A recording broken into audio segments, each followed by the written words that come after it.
এই বছর পবিত্র হজের আগে যারা ওমরা পালন করতে সৌদি আরবে যাবেন বা যারা এখনও সৌদি আরবে ওমরা পালন করছেন তাদের অবশ্যই আগামী ২৯ এপ্রিলের মধ্যে সেই দেশ ত্যাগ করতে হবে। সৌদি আরবের হজ ও ওমরা বিষয়ক মন্ত্রণালয় থেকে এই নির্দেশনা জারি করা হয়েছে বলে জানিয়েছে গালফ নিউজ। মন্ত্রণালয় থেকে বলা হয়েছে, ওমরা পালন করতে আসাদের সৌদি আরব ছাড়ার শেষ দিন ২৯ এপ্রিল। সেদিন সৌদি আরবে জিলকদ মাসের ১ তারিখ। সেদিনের পর থেকে সৌদি আরব কর্তৃপক্ষ বার্ষিক হজের প্রস্তুতি নেবে। বিবৃতিতে আরও বলা হয়, ওমরা পালন করতে সৌদি আরবে প্রবেশের শেষ দিন ১৩ এপ্রিল। ওই দিনের পর হজের আগে আর কেউ ওমরা পালন করতে দেশটিতে যেতে পারবেন না।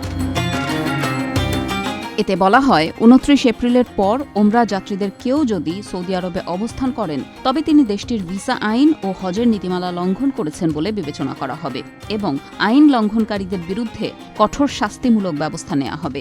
বিবৃতিতে আরও বলা হয়, যেসব ব্যক্তি ও কোম্পানি ওমরা পরিষেবা প্রদান করে তাদের কেউ যদি নিয়ম লঙ্ঘন করে তবে শাস্তি হিসেবে তাদের সর্বোচ্চ ১ লাখ সৌদি রিয়াল জরিমানা এবং সঙ্গে সম্ভাব্য আইনি ব্যবস্থার মুখোমুখি হতে হবে। তাই সৌদি আরব কর্তৃপক্ষ সবাইকে নির্দিষ্ট সময়ের মধ্যে দেশ ছাড়ার এবং এই সম্পর্কে কর্তৃপক্ষকে অবহিত করার নিয়মকানুন সম্পূর্ণরূপে অনুসরণ করার আহ্বান জানিয়েছে।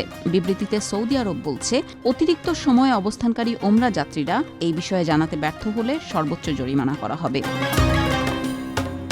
হজ যাত্রীদের সব ধরনের সুযোগ সুবিধা নিশ্চিত করতে, নিরাপত্তা দিতে এবং ভিড় নিয়ন্ত্রণে রাখতে অনেক বছর ধরেই সৌদি আরব হজের আগে বিদেশি ওমরা যাত্রীদের সৌদি আরবে যাওয়া সাময়িকভাবে স্থগিত রাখে। হজের সময় সারা বিশ্ব থেকে কয়েক লাখ মুসল্লি হজ পালন করতে সৌদি আরবে যান।